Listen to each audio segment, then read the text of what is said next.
Welcome to Prairie's Got the Goods Week. My name is Caitlin Rose Seiler, and I am the Stewardship Coordinator with Saskatchewan Prairie Conservation Action Plan, or PCAP. Today, Chris Spence from Environment and Climate Change Canada will be speaking about disentangling the role of prairie wetlands in flood prevention.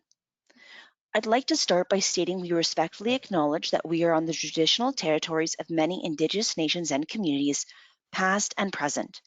For millennia, they have worked to protect these landscapes and the life these areas sustain. I would like to thank these original caretakers and acknowledge the ongoing work and presence of Indigenous peoples in Canada today. Before we get going, I'd like to mention there are 4 other webinars happening this week for Prairie's Got the Goods Week. Topics include ecological goods and services from an Indigenous perspective, pollination, carbon sequestration, and more. And you can register for these webinars on the PCAP website. Just click on upcoming events and then Prairie's Got the Goods Week. All past webinar presentations can be found on the PCAP YouTube channel, and this webinar will be there in the near future. A reminder to all of our listeners out there, if you have any questions during the presentation, please feel free to type it into the questions section of the webinar dashboard at any time during the presentation. And if you're on a cell phone or using an app, you can send your question by chat to the organizer, and questions will be answered at the end of the webinar. I'd like to take a moment to note that financial support for today's webinar and Prairie's Got the Goods Week is provided by our presenting sponsors, Enbridge and Wildlife Habitat Canada. Our supporting sponsors are Eco-Friendly West, Information Services Corporation, Saskatchewan Cattlemen's Association. And in-kind support has been provided by Environment and Climate Change Canada, Prairie Water Global Water Futures. So without further ado, I'm pleased to introduce today's presenter. Chris was born in Hanna, Alberta, and raised in Regina, Saskatchewan. He holds an Honours BA and Masters of Science from the University of Regina and a Ph.D. from McMaster University. He works as a research scientist for Environment and Climate Change Canada in Saskatoon. He holds adjunct professor appointments at the Universities of Saskatchewan and Manitoba. His research focuses on better understanding hydrological and hydrometeorological processes in cold regions for environmental prediction systems and policy development. His field studies have taken him across Canada, but these days the focus is on the Canadian Shield and Prairie, as well as the Laurentian Great Lakes. Away from work, he enjoys mountain biking, backpacking, and drumming with the North Saskatchewan Regiment pipes and drums. So with that, I will pass it over to Chris.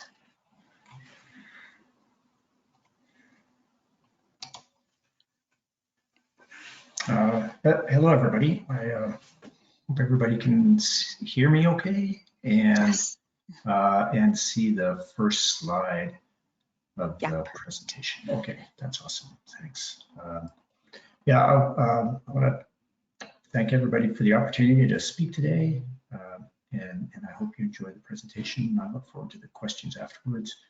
I would just like to echo some of the words that were said about with the land acknowledgement. I think reconciliation is a process, but it's a fundamental one, and it's important. I think we all recognize what's been done in the past and how we need to move forward into the future to sort of build a better country. So anyway, for today, I'm going to be talking about a subject that is it's kind of difficult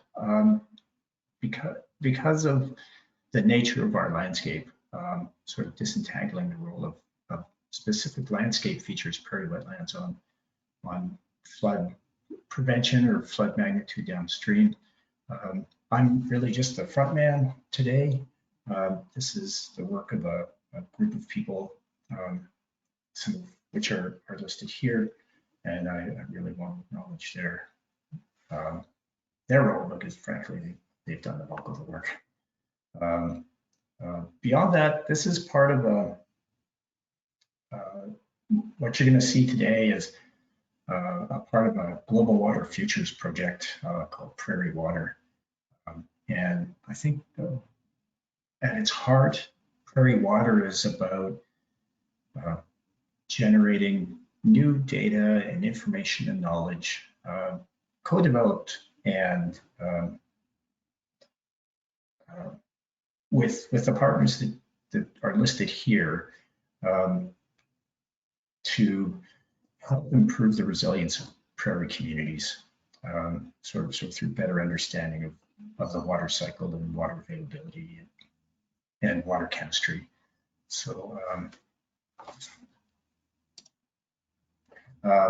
anyway, so I want to thank everybody who's listed on this slide for helping out, because it's been a fantastic process. I think we're 5 years in now, and we're, I think, despite COVID, starting to get some real traction on producing some output that I'm hoping that people find valuable. So for many of us, I'm not sure where everybody's from today, but I grew up on the prairies, and I have a healthy respect for this environment. It is a challenging place to live sometimes, between mosquitoes and grasshoppers, ticks, and never mind the weather. It can be a humbling place to try to, I would say, eke out a living. Maybe I'm being too dramatic, but I always like this quote from W.O. Mitchell, and I think it really brings home what maybe living here can be like. Right. Sorry to interrupt, Chris. No. There's a few people who've written in that they're having trouble hearing you. Would you be able to speak a little bit louder by chance? Yeah, I'll try. Is that, I hope that's better. Yeah, I think that's better. Thank you. Okay. Sorry to interrupt there. No, that's all right. I understand. Anyway, it's the prairie can be a challenging place to live, to have agricultural production, but I think we do a pretty good job. But the other thing we also need to consider is that it is a non-stationary place. For those of you who are familiar with sort of stationarity or as a concept, it's sort of the idea that the past represents the future, or the past conditions are indicative of what will happen in the future. And it is well documented that the climate is different than it once was. I, for one, as a kid, I really don't remember freezing rain, for instance. And we seem to have this now, as one example. Agriculture dominates what the land cover will be every year. In some sense, the Canadian prairie, it's fascinating in that the vegetation cover is removed every fall and replaced every spring. And what it was last year may be different than what it will be this year. And that has a profound effect on water cycling. Practices are constantly evolving through time. What was a common practice in the 80s may not be anymore, and it's regenerative agriculture might be the wave of the future. It's hard to say. But so the climate is non-stationary, the land cover is non-stationary. Almost all large watersheds have seen some degree of regulation. This is the Shellmouth Dam shown here in Manitoba, and it's one of several sort of retention structures that are built on small, medium, and large systems all through the prairie. So it's difficult to sort of explain trends and year-to-year variation without recognizing that it's a non-stationary system. And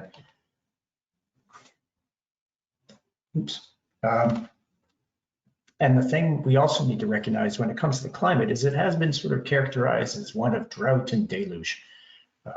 And so it's either dry or it's wet or it's on its way to becoming one of those two things. And this is a time series graph of annual runoff of the Assiniboine River at Headingley. And I think this is a really good one because if you squint hard, you can sort of see the drought and the deluge in this time series. I have no idea if you can see my mouse, but you got a wet period at the beginning, and then you can see the dry period in the 30s, and they get wets up again during the 40s and 50s, and down again, say through the 80s and early part of the 90s, and sort of goes like wet, dry, wet, dry, wet, dry, wet, and then super wet in the 2010s. And so extracting a signal or explaining some of these peaks, those flood years, isn't always necessarily easy. But people are trying to do so. One concept that I need to sort of cover quickly, and I'm sorry about all the words here, but maybe focus on the air photo, which is an area just east of Saskatoon, I believe. And so wetlands don't exist in isolation. And a friend of mine, some of you may know him, Garth Vanderkamp, always liked to view wetlands as a complex. So the thing is that the things that we say that we value from wetlands depend on a whole pile of different processes that go on. And, snow drifting, groundwater recharge, evaporation, that all control how much water is in a wetland at any given time, whether there's a pond there or if it's dried up or not. What those functions and services that we sort of want from our wetlands that create value for us, they vary spatially as well as temporally. So in that sense, think of it this way. So not all wetlands are created equal, and not even the same wetland is created equally all the time. So as the complex shifts from sort of drought and deluge and back again, the complex itself exhibits different functions and provides different services. And I'll explain some of this as the talk goes on, but it's sort of like a little seed to plant is that when everything is super dry and water levels are low in the wetland complex, there's a lot of storage. There's a big storage deficit, or there's a lot of capacity for the landscape to hold water. But when it's super wet and full, there isn't as much capacity to hold water on that landscape because it's already full. And so the types of functions that the complex is exhibiting and the value that come from those functions do change between sort of dry and wet periods that we have to consider. And so some of the things, this is again, sorry for all the words, but like this is what we know and this is what we don't. And some of the things we do know is that the scientific literature is pretty clear. Wetlands provide storage capacity that prevent runoff from proceeding downstream. They are depressions and they do hold water. And that water, when it's not permitted to go downstream, it stays in place. And that reduces flow volume downstream. Now, there have been a few key research catchments, places where people have focused research, like Cottonwood in the Dakotas, Broughton Creek in Manitoba, Smith Creek in Saskatchewan, for instance. And we've learned a lot about hydrological processes. These pictures here are from a place called St. Denis National Wildlife Area, and it's been a fantastic sort of research platform since the 60s. So much of what we know about processes like snow drifting, evaporation rates, groundwater recharge comes from places like St. Denis. And so that's been very good. And I sort of touched on this earlier, that some wetland types provide flood attenuation services more commonly than others. And the influence of any individual wetland or the complex depends on how these wetlands are distributed across the landscape. So their sort of relative location to one another, their relative sizes to one another. Is there a big wetland, deep wetland at the bottom of an area, or is it at the top of the area? And its capacity for holding water depends on where things are sitting and those wetness conditions. So, you know, for instance, this is actually a picture of two different pictures of the same pond at Saint Denis, and the top one is during a relatively wet period where, and for a long time, nobody thought that this particular pond would ever spill. But in that wet period, if you think back to the Assiniboine time series, that sort of the wet period in the 2010s, this actually filled up enough that surface water came out of it. But last year it was dry. So, you know, for instance, so last year it has a great capacity to attenuate floods, but not so much in 2011. So some of the things we don't know are that how applicable are the findings from our research catchments to everywhere else across the prairies? And this is an obvious question, frankly, because despite the sort of stereotypical view of the prairies, it's not all just flat. The landscapes are really quite diverse. And so that was sort of been a big unknown for a long time.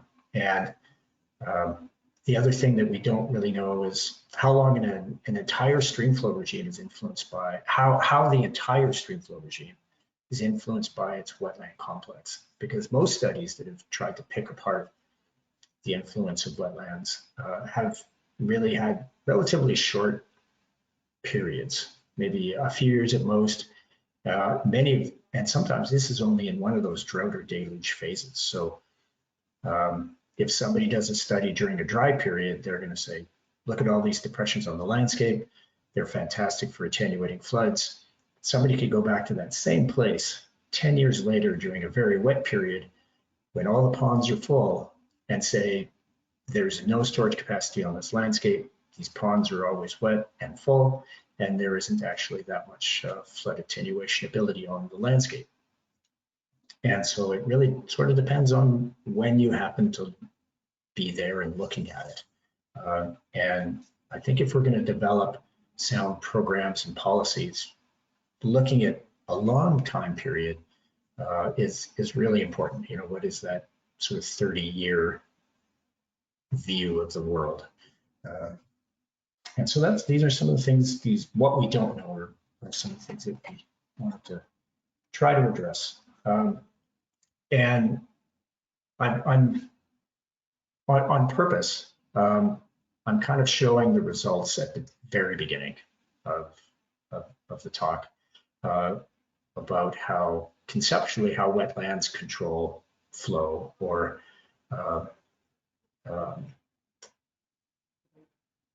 disentangling the effect of wetlands on flood prevention or flood mitigation. And so what we found was that when you have fewer wetlands on the landscape, all else being equal, and your annual average runoff will go up for average conditions. But in wet periods, those wetter conditions, the wetlands have less of an effect. And when it's super dry, they have even less of an effect. And I'll get into why later. And also, if you happen to be in a drier part of the prairies, having fewer wetlands, the drier climates will tend to be more reactive to having fewer wetlands on the landscape. And gatekeeper, the role of gatekeepers, and these are, I kind of alluded to this earlier, a gatekeeper is a term that was dreamt up about 10 years ago, and these are landscape features, wetland depressions that tend to intercept all the flow that they receive during an average year. say, for instance, right? And if someone were to remove that type of wetland, it has a disproportionate influence on that response in runoff, because it would normally capture that runoff and prevent that flow from moving downstream, and it opens up a large area that can now contribute downstream. So that's a lot of things are linear, but if there isn't a gatekeeper on the landscape, then you can get this disproportionate jump in annual runoff. So if you maybe take anything away from the talk today, it might be this kind of a figure. And so how did we figure this out? So to get at that issue of trying to just figure out how applicable the results we had at the small scale research catchments are across the prairies, what we first tried to do is classify all the catchments on the prairies. So there's 4,000 little watersheds or catchments in this map, and Jared Wolf, who's now working for Natural Resources Canada, figured this out. And what it is, it was really a statistical exercise. So we found all the attributes of all of these 4,000 wetlands. We used things like landscape parameters like slope and aspect, soil type, superficial geology. We had climate in there as well, so temperature and precipitation, some agricultural practices, and wetland distribution metrics. And statistically, we found that those areas that are the same color should behave similarly should have a similar hydrologic response. And so what we feel we can do is if we model something, if we model one of the, maybe I'll go to this one. So what we decided to do is try something called virtual basin modeling. And so what you do then is you have this sort of numerical representation of what your sort of typical, say, interior grasslands watershed would look like. And we used the catchment classification to inform how we parameterized the model. So we said that if the average slope in the interior grasslands is this, that's what we put into the model. If it's like a brown soil, we parameterize it like it's a brown soil. So, and that's what we did to sort of represent sort of the pothole tail or interior grasslands or high elevation grasslands. And you can sort of see some of these values, say for southern Manitoba, they've got the number of wetlands or how the wetlands are distributed or the tillage practices. And that's how we kind of did that. So in some sense, what we're doing is we're not modeling any specific watershed. We're modeling the typical pothole till watershed. So I don't know if this is a great way to say it, but we're kind of modeling everywhere in a class, but nowhere specifically, to sort of figure out what the typical response would be if we were to change something. So in this sense, this is kind of how it kind of looks, is that if you've got some kind of a climate that might determine the hydrology, the runoff, the evaporation, how the water cycle is divided up with a certain type of landscape shown here, you create this virtual representation of that, and you can output things like basin runoff or cumulative, peak snow water equivalents, say in different land cover types. But if we were to change the landscape and keep the climate the same, what would you get? And so this is how we did this, is that we started with this is how we did this. So over one of those classes, this is the pothole till, the extent of that area shown in blue. So from the earlier map, we just sort of extracted that out. And so this is the area that we're modeling. And we used the cold regions hydrological model, and this was developed at the University of Saskatchewan. We have a lot of confidence that it represents many of the hydrological processes that make the Canadian Prairie special within it. So it handles snow drifting really well, infiltration into frozen soils, these kinds of things. And so we modeled for a period of 1965 to 2006, and this was based on the availability of some climate data. We applied it over the pothole till class, and what we basically went in and we fiddled with the wetland distribution. And we did that in 4 ways.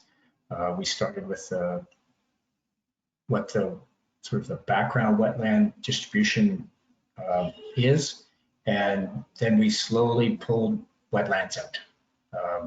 And we pulled them we started with the ones at the top and then worked our way down to the bottom of the watershed, or we started at the bottom of the watershed and pulled those out first and moved our way up, or we started with all the small ones and then slowly pulled them out by size until we pulled out the biggest one, or we did it the other way where we pulled out the big ones first and then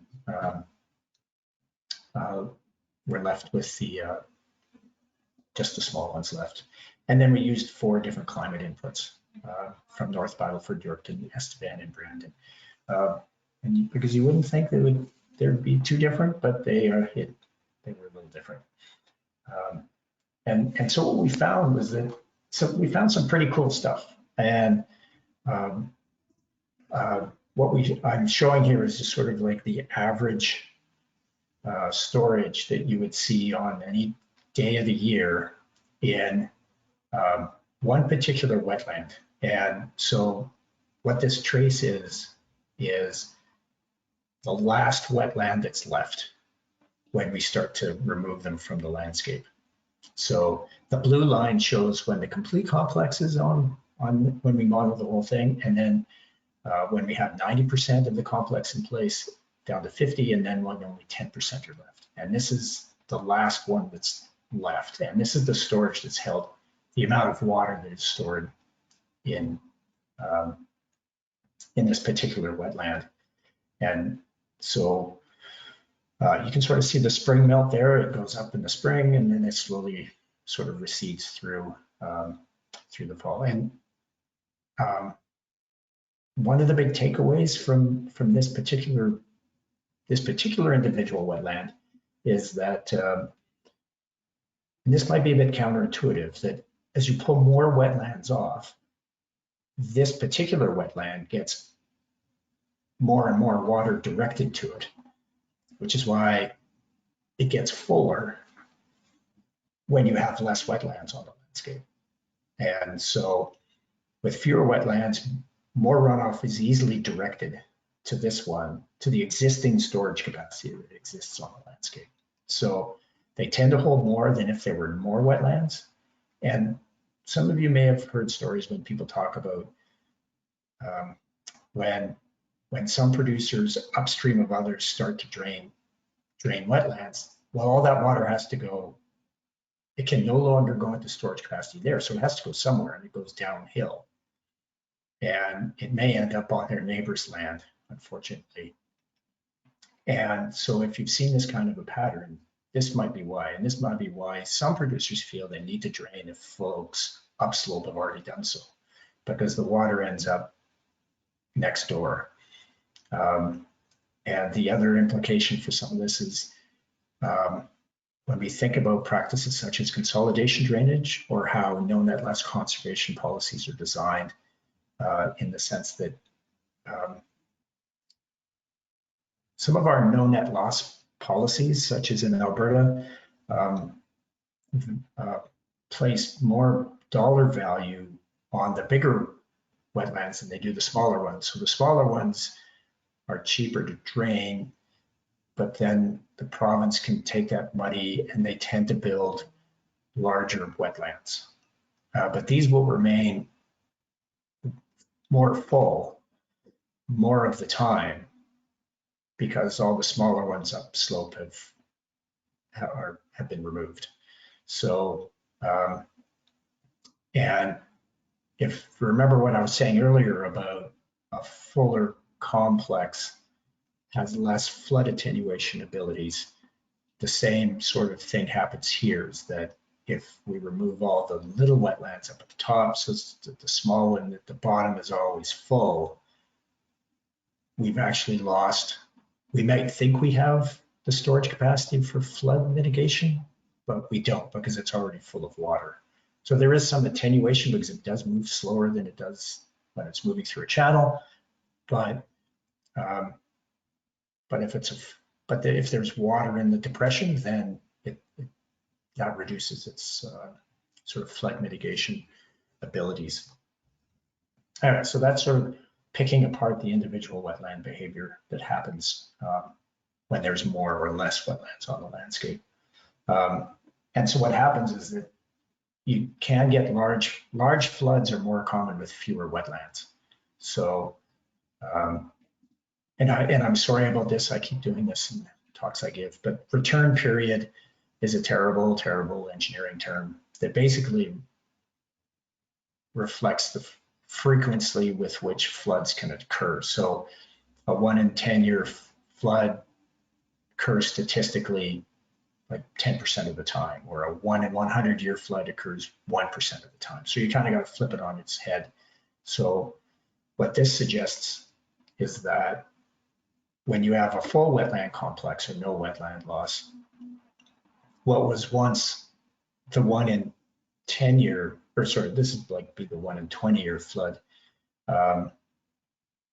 when you've lost all the wetlands on the landscape, that now becomes the 1 in 2 year flood. So what used to happen once it, have a 5% chance of happening, now has a 50% chance of happening. And so to kind of put that into context, I dug up some old satellite imagery of the area around Regina and the Capel Valley in 2 different years. And in the graphs, the green line is the average condition. And so in 2010, there was actually some average to slightly above average conditions. And this is what the Capel Valley and Last Mountain Lake looked like from space.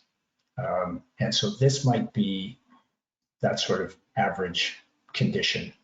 But in 2011, if we remember 2011, it was an exceedingly high year. And you can see what happened to the bottom of the Capel Valley. It just became quite, so the Capel River kind of went from beyond bank to bank, but across the valley. And so what is suggested here is that what's on the right was once an extreme condition, but now that might be a normal condition as you sort of remove that storage capacity of wetlands on the landscape. So to sort of put that into context, and again, sort of in 2011, that red line is the observed stream flow relative to the average. So it starts to drive the average up with when you have fewer wetlands, less storage capacity on the landscape. So in general, wetlands, what they do is they moderate flow. Wetland drainage removes the storage capacity, so less water can be stored on the landscape. And what the graph on the left shows is now, well, before it was a figure of an individual wetland. This is the total depression storage in an entire watershed.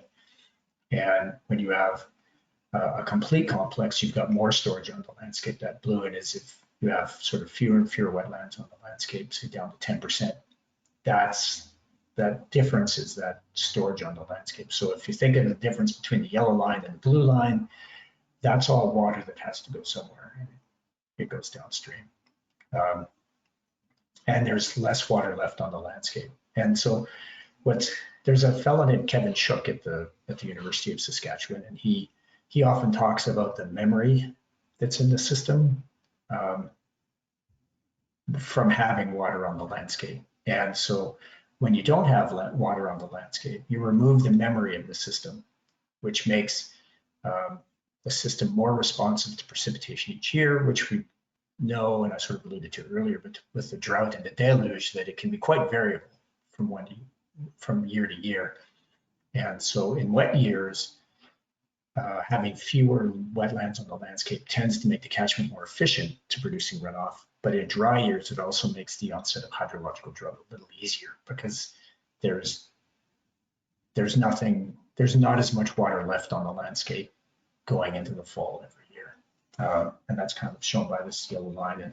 And what that means for like a 30-year regime, that's what this inset sort of shows for Yorkton, where at the left, it's sort of 0 meaning a complete complex and 100 meaning 100% wetland removal in the model. And you can see the difference as you sort of go from 0 to 100 is that variation in the stream flow regime grows. And so you get more wild variation when you have less wetlands on the landscape. So you'll notice the dry years are still dry years, right? There's still no water coming out of the sky, and a dry year will still be a dry year, but you end up with a system that's more responsive. And so you get a much more variable stream flow regime, which is fine as long as our water resource systems are adapted to dealing with that kind of a system. And that's sort of what makes, as long as our systems are there to deal with that, then we can be resilient. But if they're not used to dealing with such variation, that's when maybe things become a little less resilient. And I'm nearing the end here, but one thing that I really wanted to make clear was that place matters. And this is the other thing that we're just starting to learn about, is that we've run all these scenarios amongst all these different classifications. And so you can see the variation between, if you're in Medicine Hat and you're in the high elevation grasslands and your climate is warming, or, there's wetland changes in wetland distribution, you don't get the variation that you do, say, if you were in Brandon in the major river valley class, or Regina in the pothole, this is a terrible name, the pothole glacial lacustrine, which is really just sort of the glacial lake plains, like around Regina. Or the biggest variation is in that pothole till class, in a climate like Yorkton. So so I think what's important to consider here is that as we're designing policies and programs, is that place matters, or even how we decide how we're going to manage water and on the land. We should consider that solutions that might work in Swift Current or in Brandon might not work in Yorkton. So sort of to wrap up, it's wetlands moderate flow, and without them, we could expect like extreme floods could be twice as large, average floods maybe 3 times as large, and what was once an extreme year could become sort of an average, would be in sort of an average condition. However, not every year is that way. Time matters, and as that flood attenuation function depends very much on the amount of water that's held in the surface in those depressions, and place matters because we have climate variation and existing wetland distributions. So that makes a big difference as well. So as we decide how we want to manage our water and our land, I think place-based policies and programs are something I would recommend. I mean, I don't want to go down. They don't pay me to make policy, but I think I'm comfortable saying that I would recommend that place-based policies and programs are a good thing. So I think that's it. So that's just wrapping up, but thanks everybody. Thank you so much. That was a really great presentation, and we've had a lot of good feedback from the audience, and a lot of questions have come in too. So yeah, thank you for the great presentation. Are you ready for a few questions? Yeah, sure. Yes. Okay, so the first one here is from Carla, and she's just wondering actually if you could go back to the slide about of what we know and what we don't know. Sure. And I should mention to the listeners, if you're not in full screen mode, there may be the option at the top to do a screenshot. So then you can just screenshot that one slide, and yeah, this is it. It is a good one. Yeah, so if anyone wants to, they can just take a screenshot, and that saves a lot of hassle of trying to scribble down notes. Okay, so listener named Colin says, or says that you notice that Old Wives Lake is in your slide about Capel Valley. Would you classify Old Wives as a wetland? Oh, that's actually that's a pretty interesting question. That's a good question. Yeah, because it's certainly like its hydro period is quite dynamic, right? As you could sort of see in those two images. No, I think I'd still classify it as a lake, just because it's Okay. big enough and it's deep enough when there is water in it, that it sort of probably qualifies as a lake for sure. Okay, perfect, thank you. And Graham is wondering, or he says, it appears that wetlands provide buffer capacity against extreme flood events and should be of increased value and dampening effect under future climate change. Is there an effective way to get policymakers to understand and protect them as a protectant against the future effects of climate change, particularly infrastructure capacity, flooded roads and bridges? Yeah. So I want to make sure I understand the question right. Is the core question, is there a way to get decision makers to value? Yeah, and to Yeah. understand and protect them. Yeah.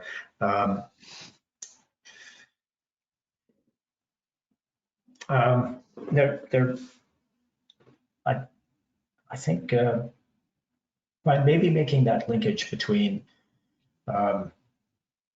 showing some of the, maybe we'll just focus on the flood mitigation function, because wetlands provided a diversity of functions, right?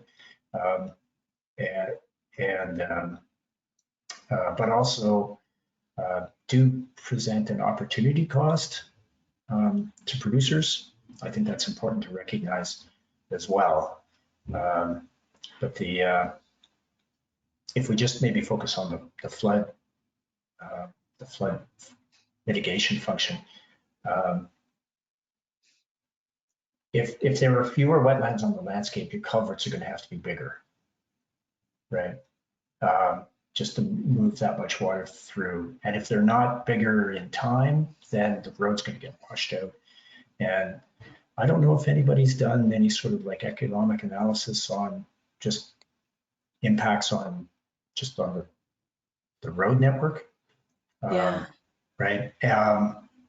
But that alone might be one way to demonstrate the value of keeping some of these landscape features on the landscape, because if I can tell a story, I was at a Saskatchewan Association of Watersheds workshop pre-COVID, and we went on a bus tour, and they took us by this one stream crossing that had to be rebuilt after the floods of like in the 2010s, and the RM had to. This was not the only road that got washed out, and it cost them like hundreds of thousands of dollars to replace this road washout, and many of which they had been unable to fix, since they were washed out. So it's something to consider, the sort of the fiscal capacity of RMs to look after their road networks in light of some of these big events. And they are infrequent and they are hard to plan for. But it is maybe one way to sort of provide a nice economic example of the value of keeping storage capacity on the landscape. For sure, for sure. The next couple questions are about drainage. So listener named Janelle says, is this research also working with water security and qualified persons with the drainage regulations?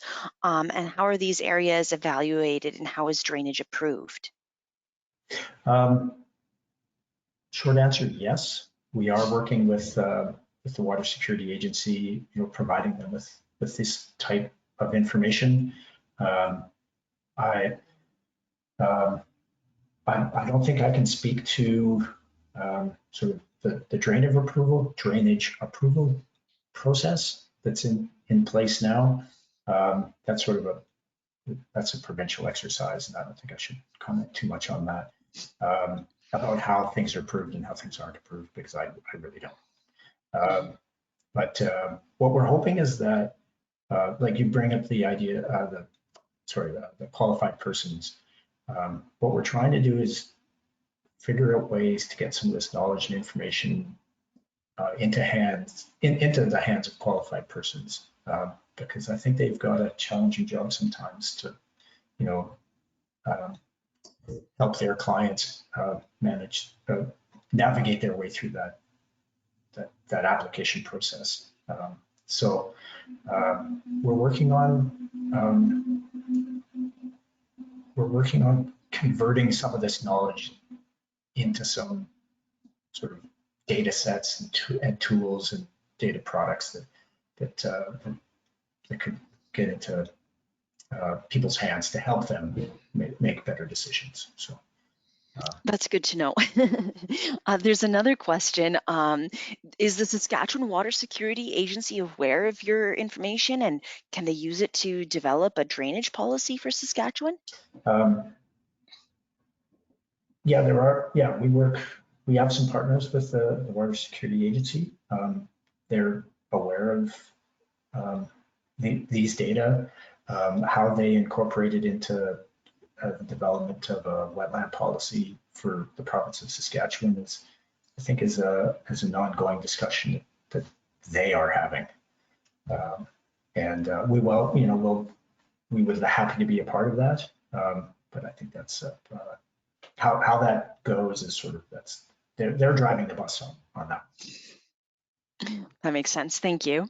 And there's a few people that have written in a couple comments about the economics of wetlands. So Krista says that we are looking at the economic analysis of wetlands and riparian areas on rural roads and drainage networks in Parkland County, Alberta, by partnering with ALUS, that's Alice, and the University of Guelph. So that's cool that that's going on there. And maybe Krista will have you come to Prairie's Got the Goods Week next year.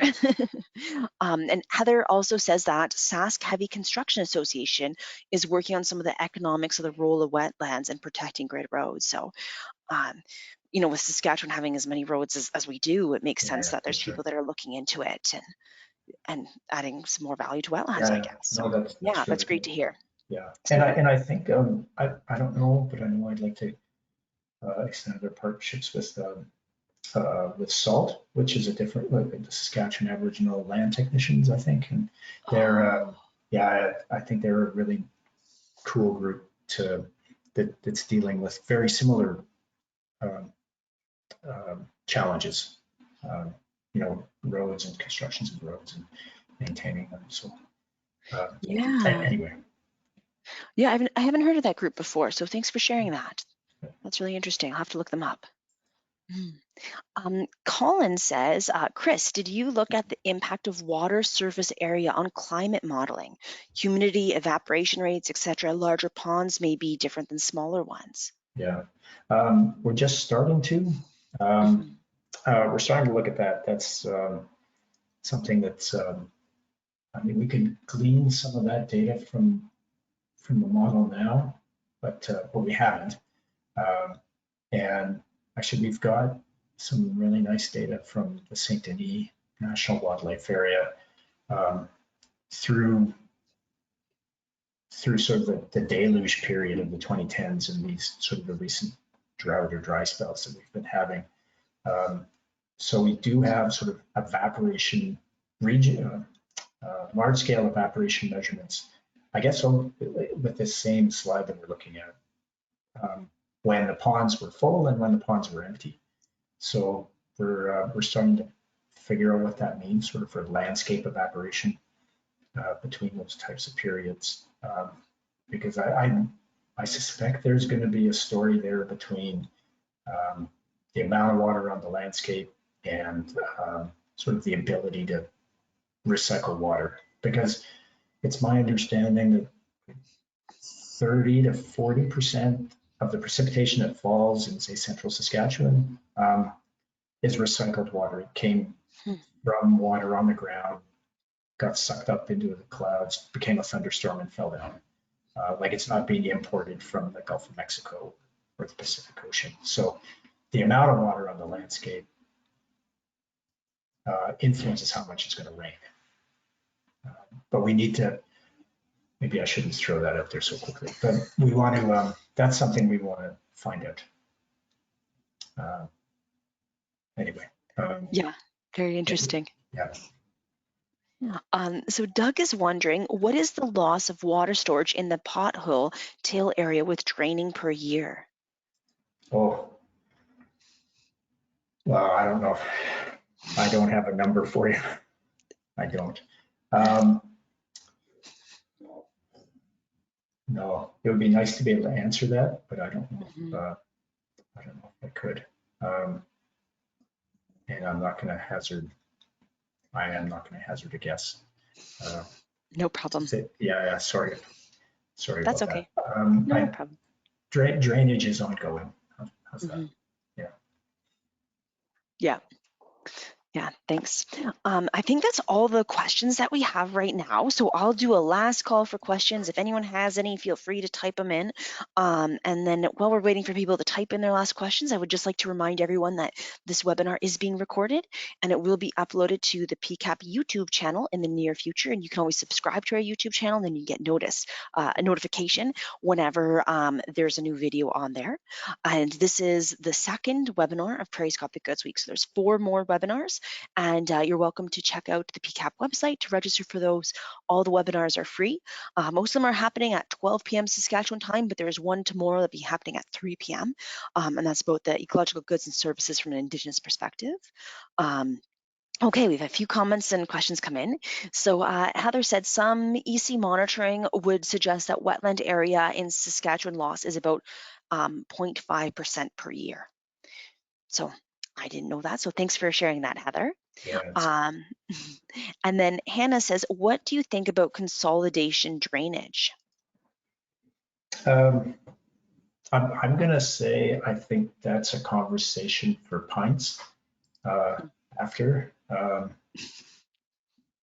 I'm still thinking about consolidation drainage. It's certainly it's been a go-to practice for a long time. It has its value for sure. I'm starting to think more about it.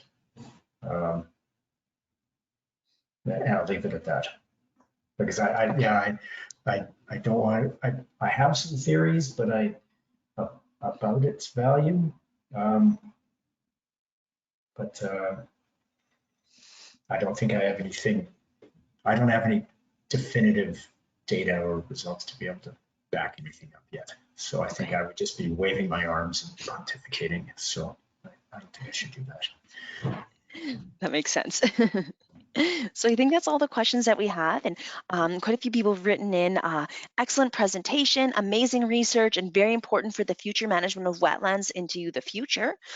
Great presentation, thank you so much. So I just want to reiterate the comments from our attendees today. So thank you so much for the amazing work you're doing and for taking the time to share it with us today. So thank you, Chris. Thanks for the feedback, it's great, thanks. To all of our attendees out there, thank you so much for attending. We had over 150 people on today's webinar, so that's great. Hopefully we'll see you at another webinar this week. And when you leave this webinar, there'll be a quick 1-minute survey that'll pop up. So if you don't mind filling it out, we really appreciate it. It helps us keep our webinars going into the future. So with that, thank you so much, everyone, and have a great rest of your day.